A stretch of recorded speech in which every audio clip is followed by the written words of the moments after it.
दोस्तों आज की मेरी वीडियो का टॉपिक है लोगों को कंट्रोल में कैसे करें। क्या सच में लोगों को कंट्रोल में किया जा सकता है? हाँ, 100 to 100% लोगों को कंट्रोल में किया जा सकता है। लेकिन सबसे पहले लोगों के कंट्रोल से निकला कैसे जाएगा? आप तो ऑलरेडी लोगों के कंट्रोल में हो, और जब व्यक्ति किसी के कंट्रोल में होता है तो दूसरे व्यक्ति को कंट्रोल में कैसे कर सकता है? जब आप ऑलरेडी किसी के नियंत्रण में हैं, पहले से नियंत्रण में है आप तो आप कैसे दूसरे व्यक्ति को नियंत्रण में कर लोगे? तो दोस्तों पहले अपने आप को लोगों के नियंत्रण से बाहर करना है, लोगों के कंट्रोल से बाहर करना है, तब जाकर लोगों को अपने कंट्रोल में लाया जा सकता है। तो कुछ मैं साइकोलॉजिकल तरीके आपको बताऊँगा जो सच में आपको लोगों के कंट्रोल से बाहर कर देंगे। ठीक है? उन तरीकों को ध्यान से फॉलो करना, और सच मानिए आप बेहतर व्यक्ति बन सकते हैं इस वीडियो को देखने के बाद। मैंने आपको कहा है कि मेरी हमेशा वीडियो सिक्योरिटी पर्पज के लिए होती है। मैं कोशिश करता हूं आपके जीवन में कुछ ड्रामेबाज लोग ना रहे, आपके जीवन में कुछ ड्रामेबाजों की बातें ना आए। मैं कोशिश करता हूं कि आपके जीवन में ड्रामा बिल्कुल ना हो। समझ रहे मेरी बात को दोस्तों? दोस्तों मैंने आपको बताया है कि मेरी वीडियो मोटिवेशन वीडियो नहीं होती। तो चलिए दोस्तों अपने टॉपिक पर आते हैं। मैंने आपको कहा कि लोगों के कंट्रोल से बाहर कैसे निकलना है, पता कैसे लगेगा कि हम लोगों के कंट्रोल में हैं। सबसे पहला संकेत तो ये होता है, सबसे पहला पॉइंट, अगर आप किसी जैसे 20-25 लोगों के बीच में बैठे हैं या 2-4 लोगों के बीच में बैठे हैं, तो कुछ लोग कुछ ऐसी बात कर देते हैं जिस बात को सुनते ही आपको गुस्सा आ जाता है, तुरंत गुस्सा आ जाता है, छोटी-छोटी बातों पर गुस्सा आ जाता है। तो सीधी सी बात है, आप उनके कंट्रोल में हैं मेरे भाई। सबसे पहले तो आपको ये क्रोध पर नियंत्रण करना पड़ेगा। यदि आपको उनकी बातों पर क्रोध आ रहा है, उनकी बातों पर आपको गुस्सा आ रहा है, तो सीधी-सी बात है आप उनके कंट्रोल में हैं, उस कंट्रोल से आपको बाहर आना पड़ेगा, तब जाकर आप उन लोगों को कंट्रोल में ला सकते हैं। पहले आपको नियंत्रण काहे पे करना है? गुस्से पर। सबसे पहला पॉइंट होता है गुस्से पर नियंत्रण करना। और किसी भी फील्ड में अगर आपको महारत हासिल करनी है, किसी भी फील्ड में आपको बेहतर बनना है, तो सबसे पहले आपको अपने गुस्से पर नियंत्रण करना पड़ेगा, क्रोध पर नियंत्रण करना पड़ेगा, तब जाकर आप लोगों पर नियंत्रण कर सकते हैं। पहला पॉइंट है ब्रदर, और यही गलती आप करते हैं। अब दूसरी बात, यदि आप बहस में अटक जाते हैं, कई बार आपने देखा होगा कि यदि कोई बात चलती रहती है कहीं पर, या कोई आपको कोई बात बोल रहा है, तो आप बहस का जवाब ना देकर बहस में अटक जाते हैं।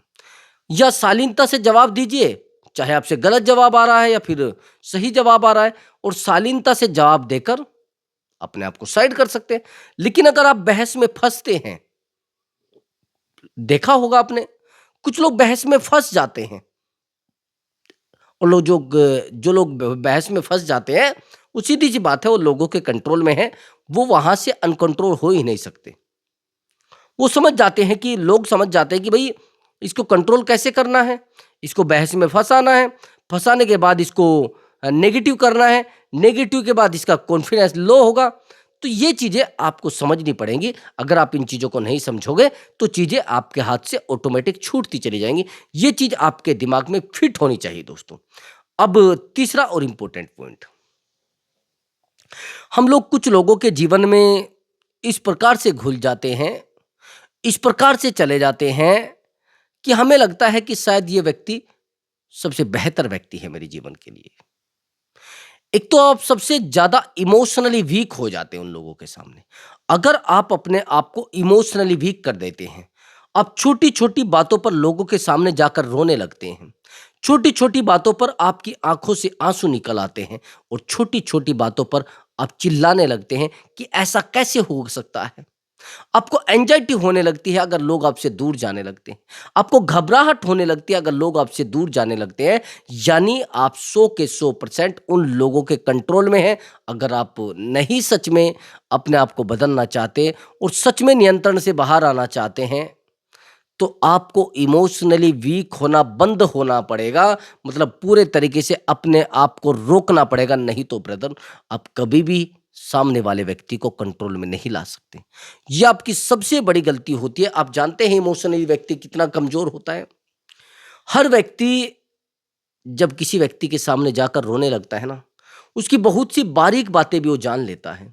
बहुत छोटी-छोटी बातों को भी जान लेता है, उसके परिवार के कष्ट को जान लेता है, उसके परिवार की पीड़ा को जान लेता है, उसके माइनस प्लस को जान लेता है और कमाल की बात ये होती है, ये भी जान लेता है कि किन चीज़ों से इसको हर्ट होता है, किन चीज़ों से इसको खुशी होती है और किन चीज़ों से ये परेशान हो जाता है, ये सब चीज़ें वो जान लेता है। और जब आप जानते हैं कि इन सब चीज़ों को वो जान लेता है, तो फिर वो हर्ट आपको आसानी से कर सकता है। जब किसी व्यक्ति को आपकी कमज़ोरी पता लग जाती है ना ब्रदर, चाहे वो आपका रिश्तेदार हो, आपका भाई हो, आपका पड़ोसी हो, आपका मित्र हो, तो वो उसी कमज़ोर नस पर वार करता है, जो कमज़ोर नस आपने उसको बताई है। जो कमज़ोर रग आपने उसको बताई है, वो सच मानिए वो चीज़ें आपको बहुत तरीके से कमज़ोर कर देती हैं।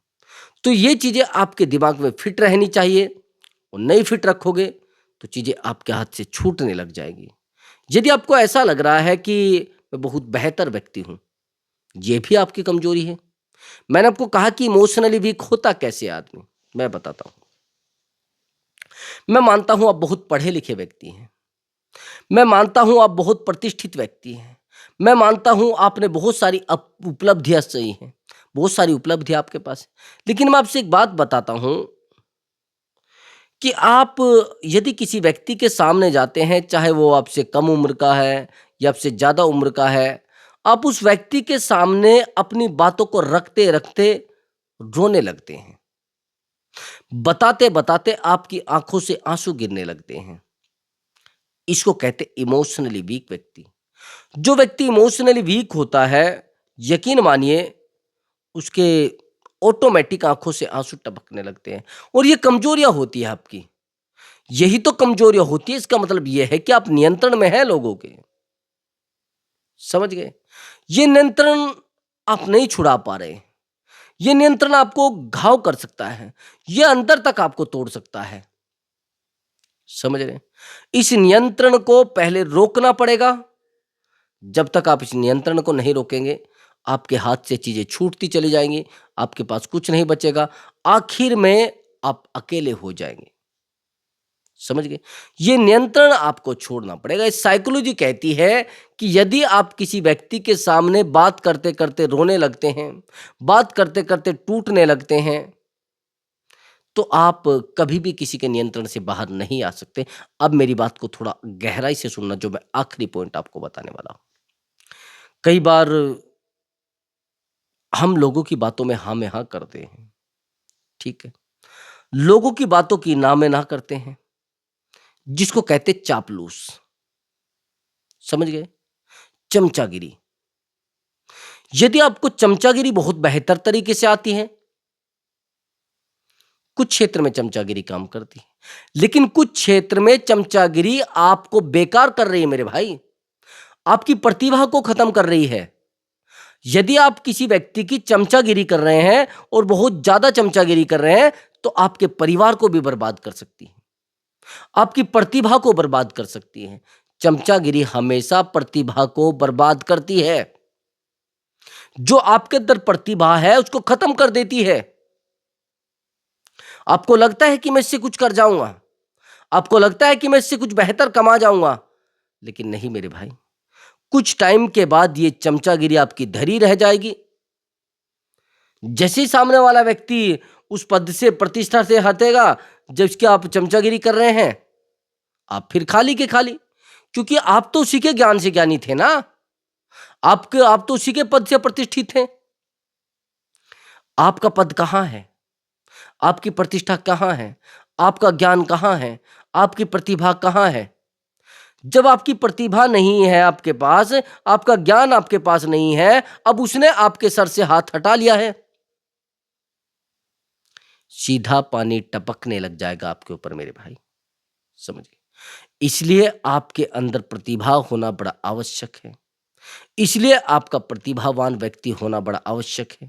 यदि आप प्रतिभा रखते हैं और उस प्रतिभा को दबा चुके हैं उस चमचागिरी के चक्कर में, उस प्रतिभा को दबा चुके हैं उस नेतागिरी के चक्कर में, आपके पास वो प्रतिभा नहीं बचेगी। आपकी अगर व्यक्तिगत प्रतिभा है, आपके अंदर बोलने की कला है, आपके अंदर एजुकेशन की कला है, या आपको बहुत अच्छे से मैथ पढ़ाना आता है, या बहुत अच्छे से साइंस पढ़ाना आता है, लेकिन आप किसी ऐसे फील्ड में उतर गए हैं जहां पर ये आपके ज्ञान की जो प्रतिभा है वो खत्म हो चुकी है। मैंने बहुत सारे ऐसे लोगों को देखा है, वो कहते हैं कि पहले हमें बहुत अच्छे से पढ़ाना आता था, हम पहले बहुत अच्छे से टीचिंग करा सकते थे, लेकिन अब करा ही नहीं सकते। मैंने कहा क्यों? कि सर ये चमचागिरी की आदत जो लग गई थी ना, ये बेकार आदत हमें लग गई थी। इस बेकार आदत की वजह से आपका पूरा जीवन खड्डे में चला जाता है। ये बात मेरी बड़ी गहरी है और बड़ी चुभने वाली है। ये सच में आपको कमजोर कर सकती है। अब आगे की बात मेरी समझना। यदि आप ऐसे जीवन में फंसे हुए हैं कि कोई व्यक्ति आपको कंट्रोल करता है, ध्यान से सुनना मेरी बात को, मैं बड़ी गहराई की बात बता रहा हूं। देखो, यदि आप पति पत्नी के बंधन में हैं और कुछ लोग आपके कहते हैं कि मैं आप तो पत्नी के अपने कंट्रोल में रहते हैं, पत्नी का आप नियंत्रण में रहते हैं। मैं माया बात जानता हूं कि भाई माया का जाल सबके जीवन में है, मेरे जीवन में भी है, आपके जीवन में भी है, आपके भाई के जीवन में भी है, आपके मित्र के जीवन में भी है। ये माया का जाल सबके जीवन में है, लेकिन माया का जाल इतना भी ना हो कि आप अपने व्यक्तिगत जीवन पर ध्यान ना दे पाए, आप अपने व्यक्तिगत विकास पर ध्यान ना दे पाए, अपनी व्यक्तिगत प्रतिभा पर ध्यान ना दे पाए। समझ रहे मेरी बात को? आपके अंदर जो ताकत पनप रही है, उस ताकत को भी आप खत्म कर दें। आपने देखा होगा, मैं ये नहीं कहता कि कुछ लोग अपनी स्त्रियों के कंट्रोल में हैं, मैं ये नहीं कहता कुछ स्त्रियां अपने पतियों के कंट्रोल में हैं, लेकिन मैं आपको एक बात बता देता हूं। यदि एक नियंत्रण इतना गहरा चला गया है कि आपके मन की शांति को खो रहा है, तो फिर ये नियंत्रण नहीं है। समझ रहे? फिर ये नकेल है। नकेल समझते हैं ना? नकेल खींचना, समझ रहे? किसी को पूरे तरीके से कसना, फिर ये जीवन नहीं है, ये जबरदस्ती है। आप अपने साथ जो आप अपने साथ ये जबरदस्ती कर रहे हैं, ये जीवन नहीं है भाई। फिर आप इसको जिए जा रहे हैं। यदि आप सच में जीवन को जीना चाहते हैं, तो उस व्यक्तिगत जीवन को थोड़े टाइम के लिए साइड करिए। यदि आपका अपने ऊपर भी कंट्रोल नहीं है, यदि आप खुद के नियंत्रण में भी नहीं है, तो सच बात यह है कि आप जीवन को भूल चुके हैं। इतनी भी गहरी माया नहीं होनी चाहिए, इतनी गहरी भी, बस मैं कहता हूं कि इतना गहरा भी स्वार्थ नहीं होना चाहिए। मैं मानता हूं कि आप मोह माया के जाल में है भाई, सारी दुनिया जाल में है, लेकिन यदि आपके खुद के अस्तित्व को खत्म किया जा रहा है, खुद की ताकत को खत्म किया जा रहा है, तो यकीन मानिए आने वाली नस्लें आपकी खत्म हो जाएंगी। यदि आपके अंदर बहुत कॉन्फिडेंस था, बहुत बेहतर आवाज थी आपकी, मैंने बहुत सारे लोगों को देखा है, वो एक ऐसे पेशेवर व्यक्ति हैं जो बहुत अच्छे गा सकते थे, जो बहुत अच्छे वक्ता हैं, लेकिन पता नहीं जीवन में एक स्त्री आने के बाद जीवन पुनः छिन्न सा हो गया। चीजें बची ही नहीं है उनके पास, चीजें छूटती चली गई है। कभी बचाने का प्रयास नहीं किया, कभी बढ़ाने का प्रयास नहीं किया, कभी बेहतर करने का प्रयास नहीं किया। उनको लगता है कि मेरा सब कुछ यही है, जैसे ये बोलेगी वैसा हो जाएगा। यानी उन्होंने अपने पूरे जीवन को उसी महिला को बना लिया है, और एक दिन ऐसा हुआ है कि वो महिला उसको छोड़कर चली गई है। सच मानिए, मैंने एक व्यक्ति की काउंसलिंग की थी, एक्चुअली वो आउट ऑफ इंडिया रहता है, अमेरिका से वो कॉल मेरे पास आया था। वो एक काउंसलिंग के थ्रू बुक कराया गया था मेरा नंबर, और मुझसे बात उन्होंने की थी। तो उनकी जो आयु थी वो 46 ईयर थी।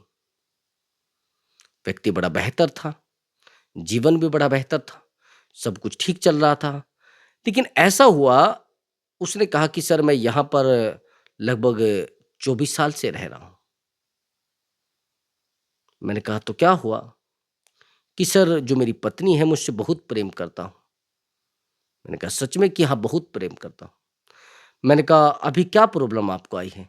कि प्रॉब्लम ये आई है कि जीवन बेहतर था, सब कुछ बेहतर हो रहा था, 2 बच्चे भी हैं, लेकिन मैं इससे प्रेम करने में इतना लीन हो गया कि मुझे अपने व्यक्तिगत जीवन की कोई खबर नहीं रही कि मैं कहाँ परेशान हो रहा है, कहाँ डूब रहा हूँ, कोई पता नहीं। अब हैरानी की बात ये थी कि अब वहाँ पर तो ज़्यादा कंट्रोल स्त्रियों के ऊपर है नहीं। वो ना आप समझा सकते हैं कि आप कहाँ जा रही हैं, क्या कर रही हैं, किसके साथ रह रही हैं। अभी उनकी पत्नी किसी और व्यक्ति के साथ रहने लगी है, एक्स्ट्रा मैरिटल अफेयर में। अब इसने कहा कि सर, पता नहीं कब मैं पारिवारिक कामकाज में और ज़िंदगी की भाग-दौड़ में कब अपने आप पर ध्यान देना भूल गया। आज सर मेरी एज 46 है, लेकिन मैं 56 का लगता हूँ। मैंने कहा अच्छा। मैंने कहा पत्नी आपकी वो बेहतर दिखती है सर। लेकिन पता नहीं सर ऐसा ही है या कुछ और है। और सर सबसे बड़ी बात ये है कि मैंने जितनी भी प्रॉपर्टी परचेज की है, वो अपनी पत्नी के नाम पर की है। मैंने जितना भी पैसा कमाया है, वो सब पत्नी के नाम से रखा है। मैंने कहा तो फिर क्या है? कि सर मुझे नहीं पता क्या मेरे जीवन में हुआ है, क्या उथल-पुथल हो गई है। देखो मैं आपको एक बात बताता हूँ, ना तो पत्नी गलत होती है और ना पति गलत होते हैं। आपका समय गलत होता है, आपके निर्णय गलत होते हैं। मैं एक बात आपको और बताता हूँ, बच्चे प्रॉपर्टी होते हैं। कुछ लोग ये कहते हैं ना, अरे नहीं, नहीं बच्चे तो बच्चे होते हैं, प्रॉपर्टी नहीं। मैं बताता हूँ, बच्चे प्रॉपर्टी होते हैं और मैंने बहुत सारे लोगों को ये चीज़ बताई है। आप बच्चे के ऊपर जितनी आप कमाई करते हैं, सब खर्च कर सकते हैं। जितना आपने पैसा कमाया है सब खर्च कर सकते हैं। उसकी एजुकेशन में, उसका मकान बनाने में, उसको बेहतर एजुकेशन देने में, उसको बहुत बेहतर व्यक्ति बनाने में आप पूरे जीवन की कमाई लगा सकते हैं। यानी आप दोनों यदि कुछ कमाते थे, तो प्रयास करते कि वो पैसा अपने बच्चों के ऊपर लगाते हैं, उनके संस्कार बेहतर बनाते हैं। मैं मानता हूँ एजुकेशन सच में प्रबल होती है, लेकिन एजुकेशन के साथ-साथ संस्कार भी तो बेहतर होने चाहिए ना। किसका सम्मान करना है, किसको समय देना है, किसको क्या करना है, ये भी तो आवश्यक है। अब आप कह रहे कि मेरी पत्नी एक्स्ट्रा मैरिटल अफेयर में चली गई। चरित्र कहीं से खरीदा नहीं जाता ब्रदर, ये ध्यान रखना ज़िंदगी में। आप आपके पास पैसा नहीं है, तो इधर-उधर से ले लेंगे, दे दीजिए मुझे 10,000, दीजिए मुझे 10 लाख, दे देंगे लोग। दूसरी बात, आपकी पत्नी कोई काम नहीं करती है, कोई मुश्किल नहीं, भूल जाएगी काम नहीं करती है ज़्यादा, कोई मुश्किल नहीं, कर लेगी। लेकिन मैं आपसे एक बात कहना चाहता हूँ, आप हर चीज़ खरीद सकते हैं पैसे से, लेकिन चरित्र नहीं खरीद सकते, कैरेक्टर नहीं खरीद सकते। यदि आपकी पत्नी का कैरेक्टर खराब है, तो यकीन मानिए दुनिया में कहीं से भी आप इस कैरेक्टर का मोल नहीं लगा सकते।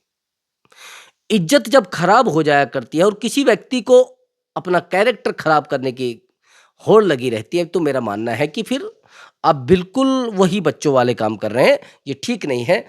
जीवन में सबसे ज़्यादा कीमती चीज़ जो होता है, वो कैरेक्टर होता है हमारा। और आपकी पत्नी का कैरेक्टर खराब है और आप कह रहे हैं कि क्या करूँ मैं? करना क्या है? या तो उसको त्याग दो और प्रयास करते हो उसका वेट करने का। इस सिचुएशन में आप उसको डाँट भी नहीं सकते। वो उसके साथ परमानेंट रहने लगेगी। अगर डाँटोगे तो भी आपको ही तकलीफ होगी। आप तो प्रेम करते हैं ना उसको। प्रेम का मतलब होता है त्यागना, छोड़ना, लेकिन आप पकड़ने की प्रयास कर रहे हैं। प्रेम उतना ही संभव है जितना आपको सुकून दे रहा है। आपने उसको हर समय टाइम देने की कोशिश की, आपने हर समय उसको टाइम दिया और हैरानी की बात ये रही कि आखिर में आप उससे प्रेम करते-करते लीन हो गए और वो आपसे बोर हो गई। वो इरिटेट हो गई। कई बार यदि थाली में ज़्यादा भोजन दिया जाता है, तो छोड़ दिया जाता है भोजन। यदि अधिक प्रेम दिया जाता है, उस प्रेम को भी कंट्रोल समझा जाता है। उस प्रेम को भी नियंत्रण समझा जाता है कि ये मुझे अपने नियंत्रण में रखना चाहता है। तो भई ये चीज़ें बिल्कुल शांत रखें और इन चीज़ों को हटा दीजिए। नियंत्रण से बाहर निकलिए। यदि आपके साथ ऐसा हुआ है, तो प्रयास करो कि अपने व्यक्तिगत जीवन पर ध्यान दें। खुद के जीवन पर ध्यान दें। आज नहीं कल देखो, दुख-सुख एक सिक्के के 2 पहलू हुआ करते हैं। ना तो दुःख टिकेगा और ना सुख टिकेगा। और हैरानी की बात ये है कि दोनों ही खत्म होने हैं। समझ रहे हैं? आप कुछ दुनिया से जाना है, आप मात्र एक मेले में आए हैं, जहाँ पर आप थोड़े बहुत घूमेंगे, हर व्यक्ति अपना किरदार निभा रहा है, हम लोग भी निभा रहे हैं, आप भी निभा रहे हैं, और कौन कितना बेहतर किरदार निभा रहा है, मायने इस बात के हैं। आप क्या अभिनय कर रहे हैं, आप क्या नहीं कर रहे हैं, ये निर्भर आपके ऊपर है। आप किस प्रकार के व्यक्ति हैं और कितने बेहतर तरीके से जीवन जी रहे हैं, ये निर्भर आपके ऊपर है। प्रभु ने तो आपको छोड़ दिया है यहाँ पर, आपको हर वो सुविधा दे दी है। लीजिए, आपके पास दिमाग भी है, आपके पास प्रतिभा भी है, और आपके पास ये चीज़ें भी है कि आप अपने जीवन को कितना भी दौड़ा सकते हैं, कितनी भी मेहनत कर सकते हैं। इस धरती पर जितना जहाँ तक दौड़ना चाहे आप दौड़ सकते हैं। लेकिन यदि आप रुक जाते हैं, तो आपकी भूल है भई। आप कुछ करना ही नहीं चाहते, आपकी भूल है। तो कंट्रोल में अगर यदि लोगों को करना है, तो आपको उस प्रकार का व्यक्ति बनना पड़ेगा कि लोग आपके नियंत्रण में हो जाए।